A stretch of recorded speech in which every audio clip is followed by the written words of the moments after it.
All right, so I have 6:37, 6:35 according to the computer there, for an open. Okay. So is Christine, you gonna try to run this meeting while you're driving, or should you want to give it to somebody else? I got to give it to somebody else. All right. Yeah, I Who can't wants run it? it. Dan? Yeah, all right. Okay. Can we get a motion on the minutes for January 20th? Mike, Yes. if you Yes, I Yeah, approve. minutes. Second? yes, second. All right. Christine made the motion. Mike seconded. All in favor? Aye. Aye. Okay. New business? Anything on new business? Nope, nothing since last meeting. Nope. Okay.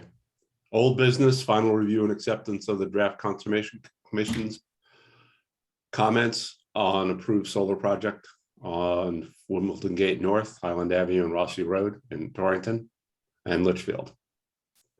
So in the last couple of months here, we didn't really spend a lot of time on it last meeting because I had just gotten some comments in from Tom that I wanted to build in, and a few other comments based on other items that had been posted to the Siting Council's website. But you know, at this point, I think we're calling this, I guess you would call it semifinal, and until we, you know, we could put it on the table for a motion tonight and make any, you know, we can discuss any final adjustments.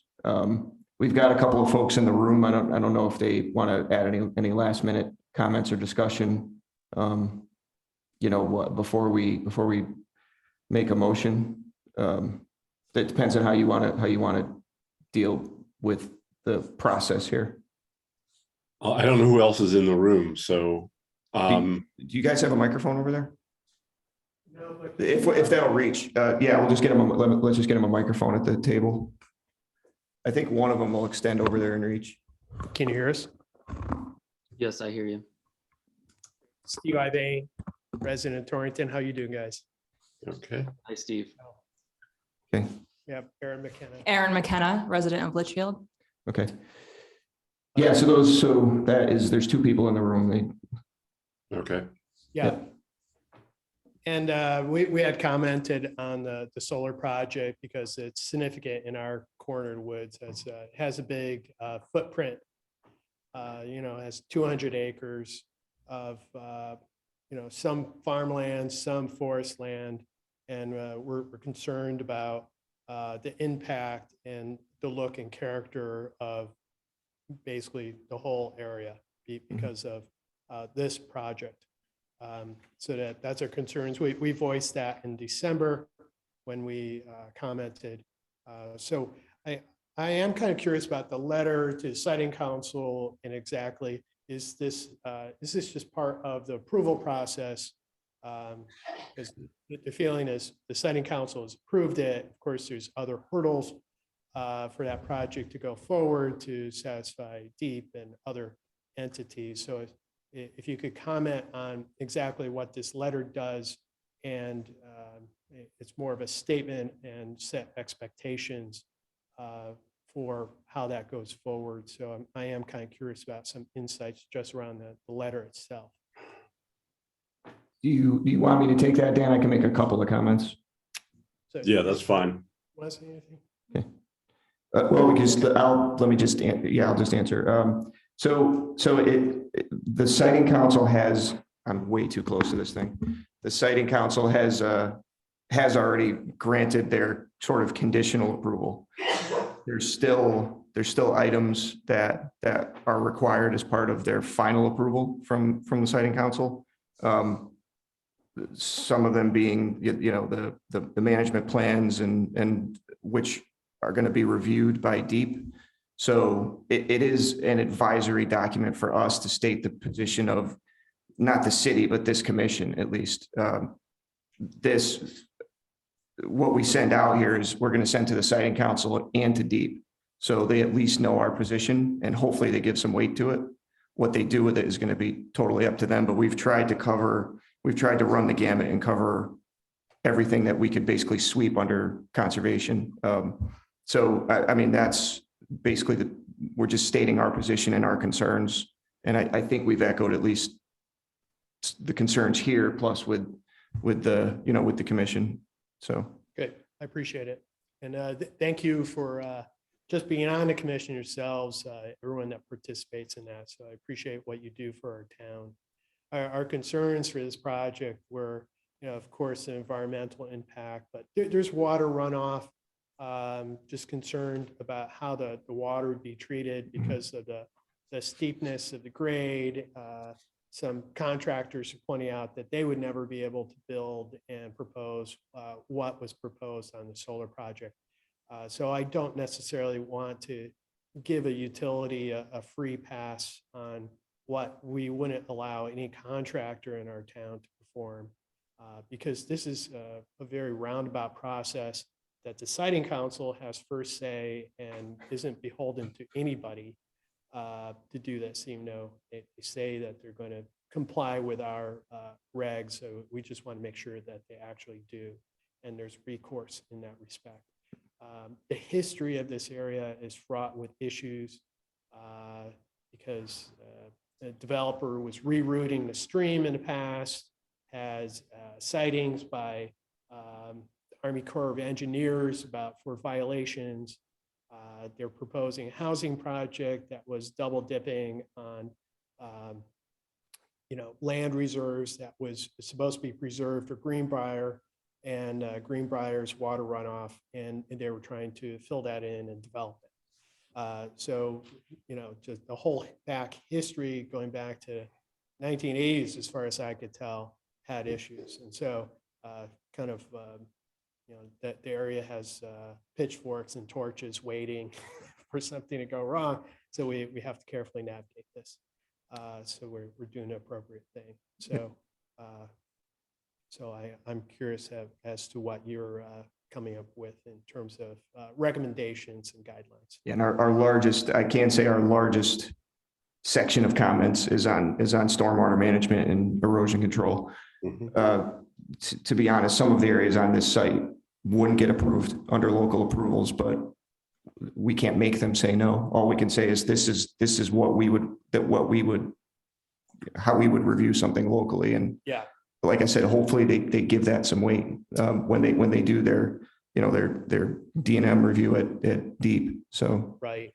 Some of the water runoff problems will be well pollution for residents downstream. That's mostly Litchfield residents. But once you start polluting a single well, others will be equally polluted. So we do have to be concerned about that. Okay? Yep. And if it could be something as simple as, they were scraping away the layers of topsoil and cutting down forest land. And if we could dial that back and have them manage that better, that would alleviate some concern. Yeah. Yes, big section of our comments is around the finished slopes. So, like I said, hopefully they put some weight to this and have them at least adjust those locations, those steep slope locations.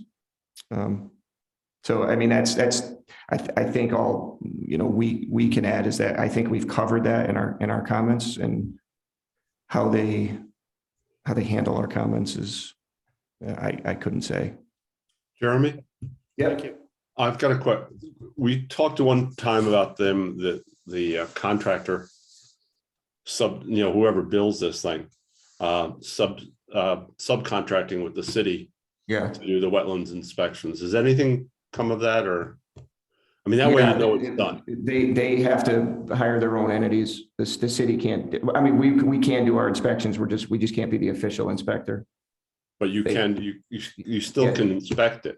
Deep, so they have to choose it and propose it to deep. So I don't, they're not going to choose the city to be their subcontractor. But okay, but the city, when they have an inspector, who's actually going to do the inspection of the erosion controls? So they would have their own. They would propose the engineer that does the inspections on their controls. It would be could you? Okay, but little bit less trusting about some of the people they hire. Oh, me too. And so, I mean, can you go out and look at it anyway?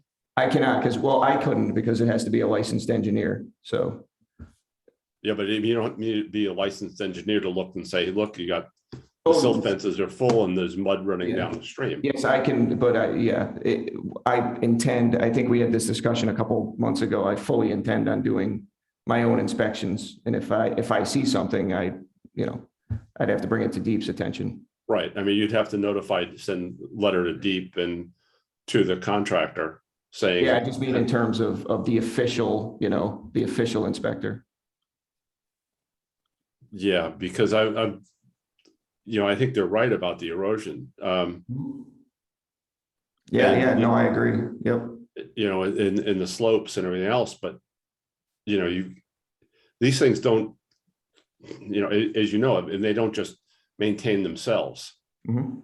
You've got to have someone out there checking on it constantly to make sure it hasn't, the silt fences are still up. They're not full of silt. They haven't fallen down. And that's what I would do for any local approval. It'd be on a pretty regular rotation of inspections. Right.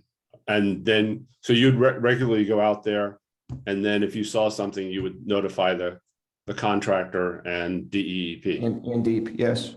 Okay. Yeah, and I plan when the project actually starts to put it in my rotation, well, or either mine or the assistant planner's rotation of inspections as if it were a local permit. Okay.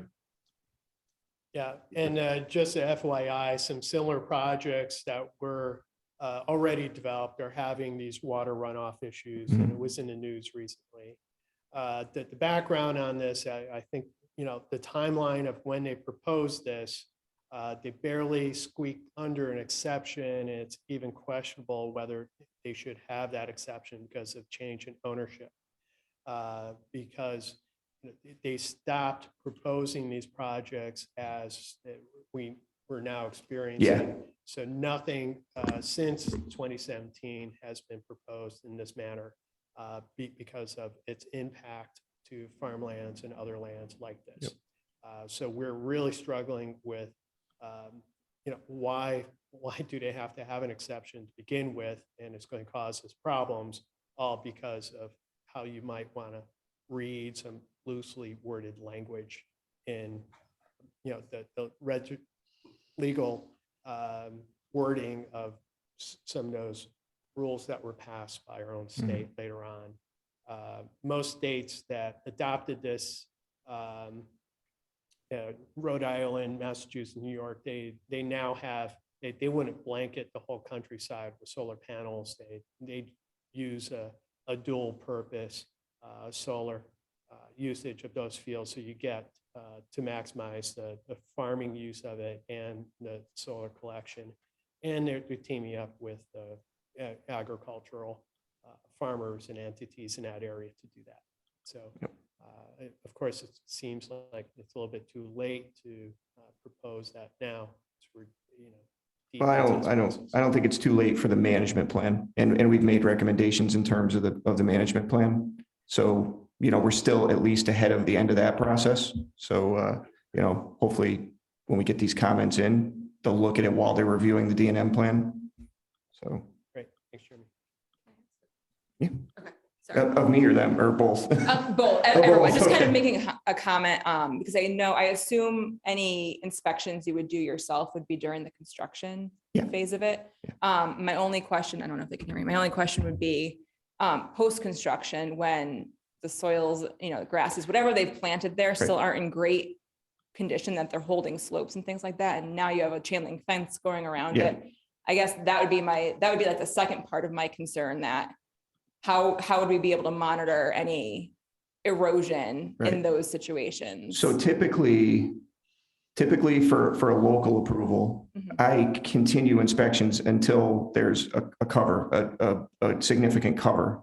Even if that's a few, just even if it is a few years. Yeah. But if it's an unmanned, I guess, how does that? So once a construction site is complete, like once it's up and operational and you have nobody really there on a daily basis, but it's still right. And I typically when a when a construction site is complete, grown Yeah. in, typically we're not going to keep monitoring a site forever. Yeah, But I don't end my inspections typically until a site is 100% done. okay, I still drive by, typical home construction.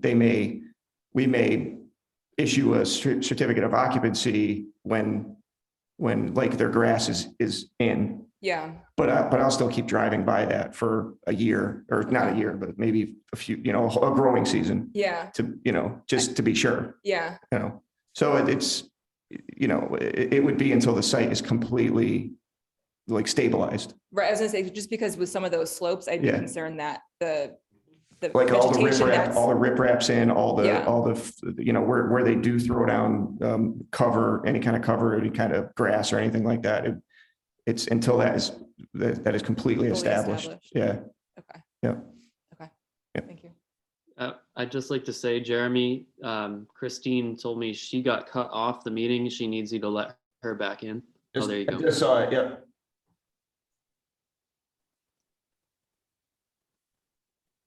She's home.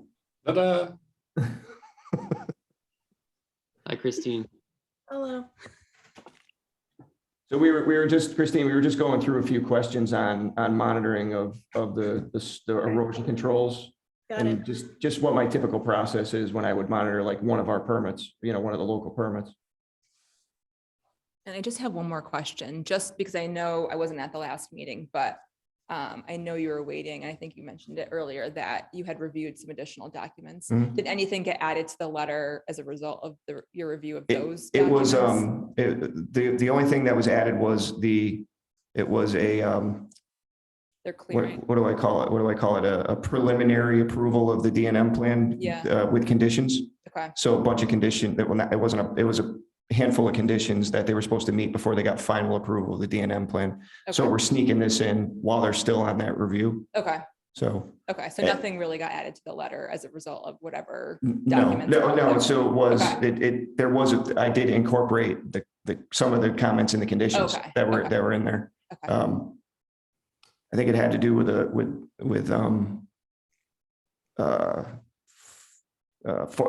cutting plan. Their They clearing hadn't plan. done a full cutting plan, and their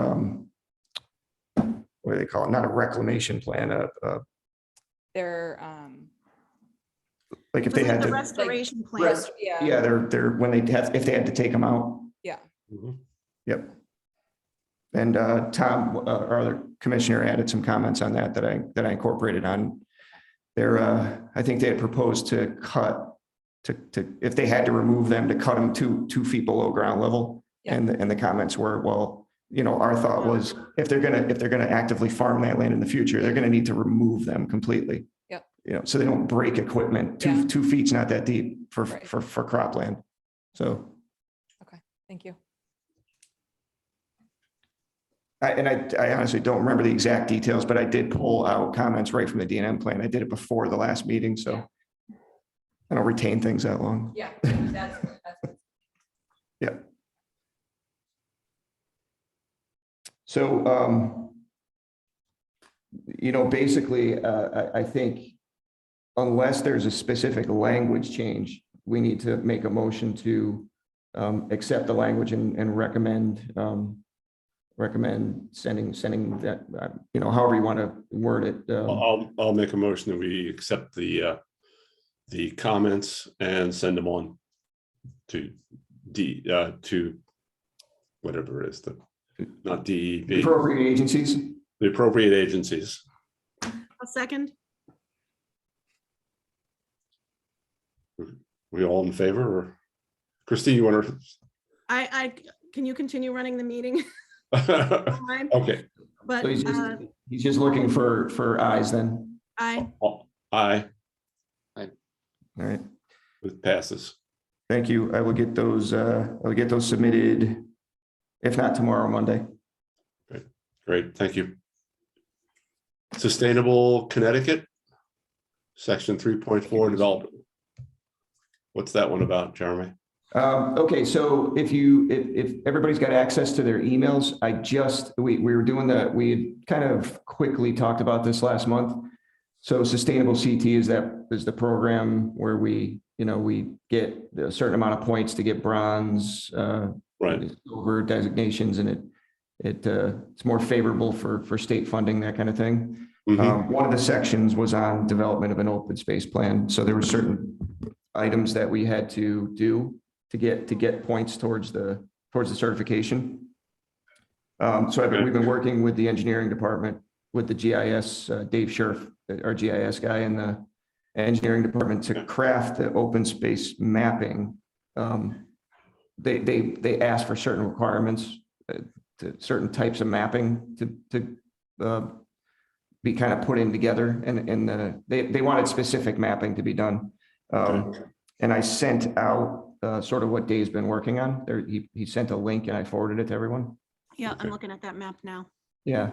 So that's sort of an in progress map, so you can kind of see what we've been working on with engineering. Is there a key to it? No, it's because it's in progress, so it's kind of Oh, okay, okay, it's kind of incomplete at this point, but you could at least see what the progress is. okay. So we're still, we have an intern that's he actually just left. He's here for a couple hours every Thursday, late Thursday. Mhm. And he's specifically working on this project. So he's been doing a lot of the communication back and forth with Dave. So What are the types of changes that they're looking for? Because I don't have have, a copy of a map just like this. yeah, Right. so that's only the open space, and he just digitized it a little better. Okay, Um, okay, So we have to, so I think he added state land into that one so far. okay, So it's not just city open space. I think he Okay. added state land, but then we have to add agricultural soils, some other layers. okay. Agricultural soils was definitely not in the map. then. No. We and, have to add land trust land too. But yeah, it's permanent, it's other permanently protected open space. Yeah. Okay. So we have to go through and get all the conservation easements as well. So I don't know that we have all of those digitized. So Dave's Okay. pouring through the Kim's large binder. Uh-huh. A couple of you have probably seen that before. Kim's made a huge binder of all the conservation easements, even the private ones. Yep. And a lot of those, well, not a lot of those, some of those aren't digitized in a way that we can use. So Dave is going through to digitize all those. So 490 land doesn't count. So we're not including tax, for tax status 490, because that's not permanently Not permanently. protected. Yeah. But yeah, to Dan's point, it does count, land, like private land, trust land does count towards that as well, because it's permanently protected. Would like Klug's farm be on it because of the way it's protected? So that is under 490. It's not Oh, under. that any is, other- okay, okay. Yeah. So he's getting a tax reduction because it's designated as farmland. Right, I didn't realize that wasn't a permanent thing. I thought that. No, because it changes. If the ownership changes, it becomes null and void until the owner does it again. There's various reasons it could actually be taken away on 490. Mhm. So it's not permanently protected. So that's why they specifically said that in the requirements that doesn't count.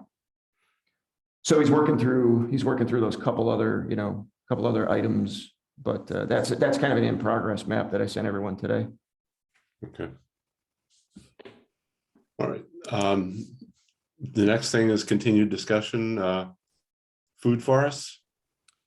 So Mike, I assume if there's any updates, I actually did go on a site walk with Cynthia yesterday about some other tree planting grant that she was she was looking at, but I had to leave kind of early, so I didn't have a chance to get a status update on this.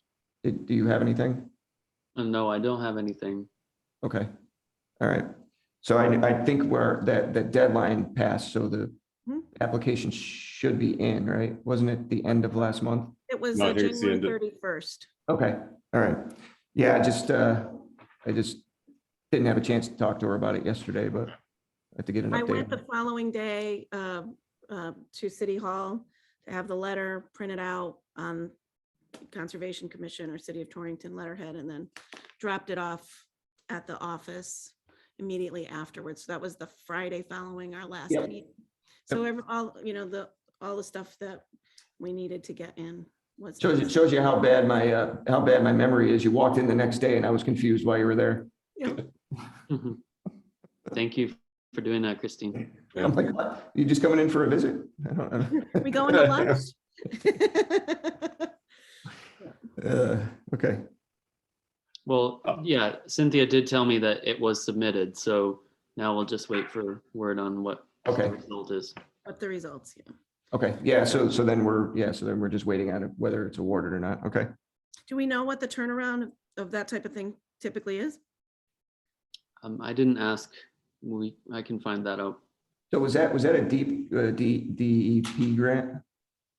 No, it's through the National Association of Conservation Districts. Okay. Because I was going to say, if it was deep, it's probably going to take a while. Yeah, let's hope it's not too long. Yeah. Okay. Anything else on that? Nope, nothing on food for us. Okay, open space parcel inventory and data collection of progress. So I do have that same, the one thing, we obviously still have a lot of field work to do, but that same intern that we have is we have a bunch of written data forms, and he's putting those in actually data entry. So we'll have he's at least getting those forms in an electronic format. So we don't have just a bunch of forms, handwritten forms. Okay. I don't think site walks are gonna happen again until spring. Right. Although spring is a really good time to do them because there's not a lot of foliage. Yeah. Yeah, March and April. Yeah. So, So maybe we can put a note. And on it. if I'm being completely honest, I probably don't have a ton of time right now until we hire a new assistant city planner. Which at that point, I may wind up turning this over to them. okay.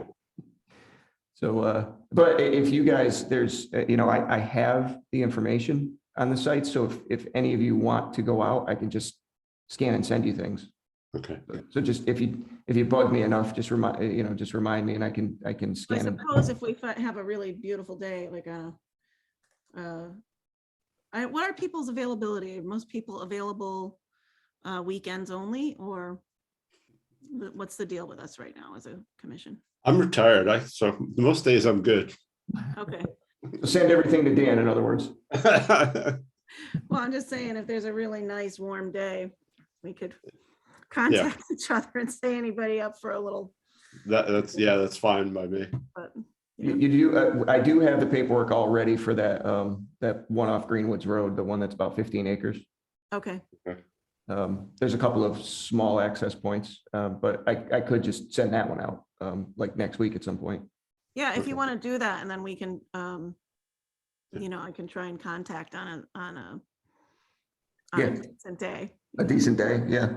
Okay, I'll send you that one out. That's what I have ready to go right now. I didn't actually put the stuff together for anything beyond that, but it doesn't take super long. So Okay. if somebody's like completely interested in another site, then I'll just put it together quickly. It's just a matter of sending a data sheet, getting the deeds, whatever maps we have filed, and scanning them and sending them. Okay. I also have a lot of availability to be flexible, so let me know or we can look at the weather, if there's something that looks good a few days out, we can plan something, Christine. Okay. All right. So yeah, I'll just make sure to get the one that's ready out to you right away, in the next few business days at least. All right. Okay.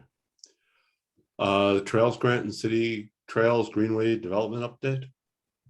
So unfortunately, we weren't awarded our trails grant. So Ooh. yeah, I didn't really get an explanation to why. I just know it wasn't awarded. So if I can get a little more. Jeremy, remind me, who was doing the awarding on this? Condot or DEP? No, it was deep under advisement of the Connecticut Trails Council. Yeah. And they awarded all the stuff that's along the East Coast Greenway, I bet. I think they were, yeah, I mean, I think they were concentrating on certain areas. They had certain areas in mind. And they had kind of a, compared to other years, they had kind of a smaller pool of money. I mean, they had, I think it was somewhere in the 3 million range in previous years, and it was 2 million or a little less this year. So I think that's that, state, that's in the whole state, all yeah, state. that's piddling. Yeah. I think you're always going to run into a problem with that for quite a while, because they're trying to connect, make it all on a bike path, bike path all the way along the East Coast Greenway, which I don't know how you're familiar with, but it goes from Key West up into Maine. Okay. The Connecticut section is there. And I know that's been DOT's emphasis. So everybody else gets shortchanged. My guess is that probably stays semi close to the coast. No, it cuts up right through. It cuts right sort of almost diagonal through the state. Oh, all right. The East Coast Greenway. If you look it up, it's a pretty ambitious type thing that's been going on for more than 20 years. I mean, we were asking for somewhere in the range of 160,000. Yeah, that's in state money. I think our whole project was 185 or something. yeah. If it's coming out of that thing, I think as I said, you're always going to get shortchanged. Well, we have maybe their priorities change next year. We have a ready-made grant application. Yeah. Unless Rista maybe finds some different funding sources, because she's working on other sections too. Yeah, hopefully. Yeah. Okay. Is there anything else on that? Nope. Okay. City open space plan progress, funding and development.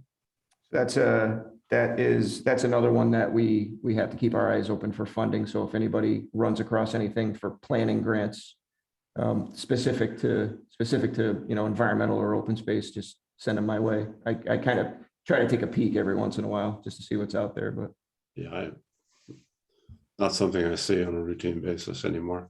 yeah. I mean, I'm on listservs and things like that, but Yeah. they're generally, there's not much out there at the moment. Yeah. So.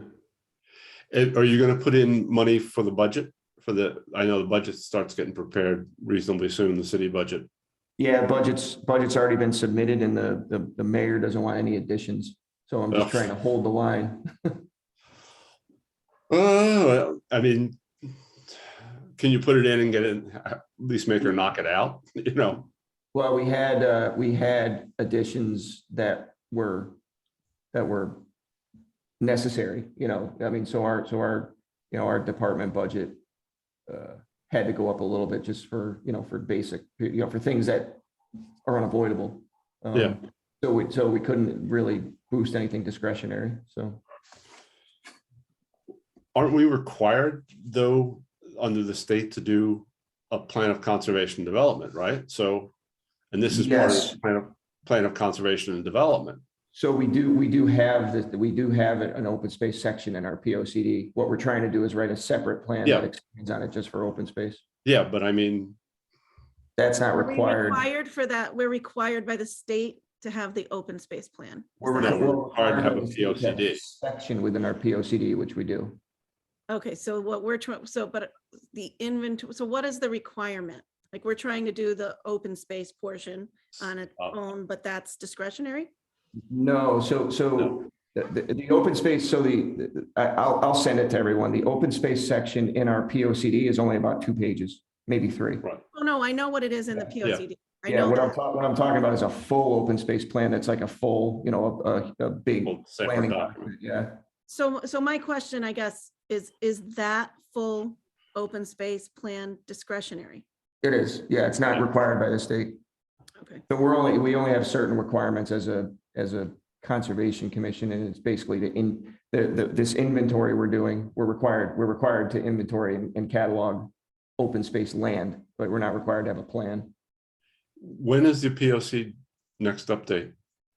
So we readopted it in 2019, so that pushed our 10-year date out. Okay, never mind. Sorry. Oh, well. Yeah, and we are opening it up again to possibly update it for agritourism. coming down the line in the next few months. Okay, But that'll be, again, be a pretty, it's not a wholesale update. It's a small section. okay. Yeah, any communications?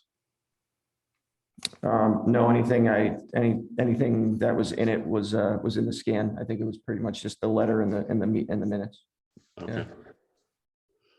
So item 7, adjournment. We get a motion? I move we adjourn. Second? Second. All in favor? Aye. Aye. We done? All right. Okay. everybody. Have a good Thank you, month. everybody. I'll get that letter out in the next couple of days. Okay, here. thank you, Jeremy. Okay. Thanks. Thanks, Jeremy. Thank Take you. care, folks. Stay warm. You too.